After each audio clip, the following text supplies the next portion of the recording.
Hello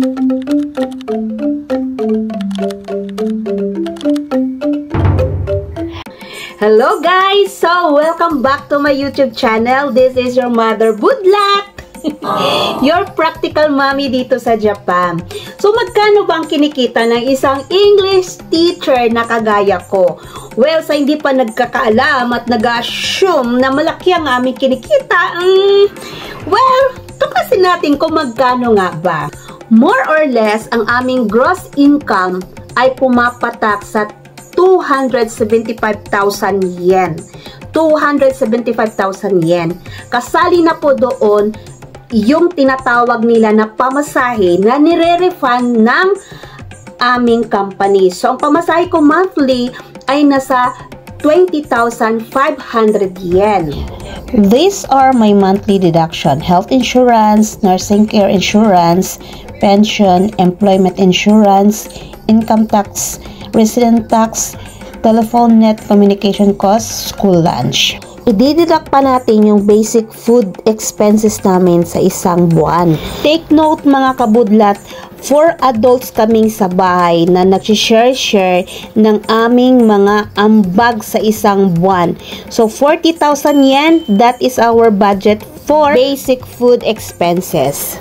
Take note ulit mga kabudlat na yung niluluto namin ay napakasimpleng menu lang at recipe. So pag may nagre-request ng masasarap na pagkain o kaya pang merienda na wala sa budget, nag-aambag-ambag ulit kami. Sa usaping kuryente naman, ang pinaka-maximum namin ay nasa 17,000 yen. Bawal gumamit ng heater at air conditioner ng buong araw o buong gabi. Laging malaki ang bills namin sa gas, gawa nga ng palagi nagluluto, at yung heater naman sa tubig, gas ang gamit. Sa tubig, bawal gumamit ng bathtub kasi mas magastos yun kaysa sa regular na shower. At lagi naka-schedule ang paglalaba. I-add na rin natin sa gastusan itong wifi. So 500 GB sa halagang 8,000 yen.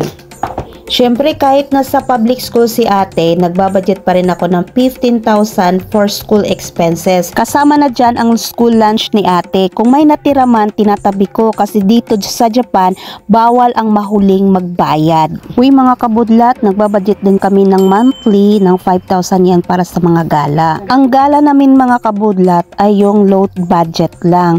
At saka umiiwas kami sa mga tao na pag gumala, masyadong maaarte. Heto hindi plastikan. Pinakaayaw ko yung umuwi kami sa galaan pagkatapos naman noon mangungutang kami ng pera. Idagdag na rin natin mga kabudlat ang 50,000 yen para po sa apartment namin. Lumang apartment pero practical naman po. So all in all, ang aming binabayaran individually sa 4 adults ay nasa 40,000 yen. My overall expenses here in Japan ay nasa 100,000 yen. Yung kinikita ko pa sa part-time at kinikita ko pa sa aking online business ay malaking tulong. Tips kung baguhan ka pa lang dito sa Japan. Don't upgrade your lifestyle.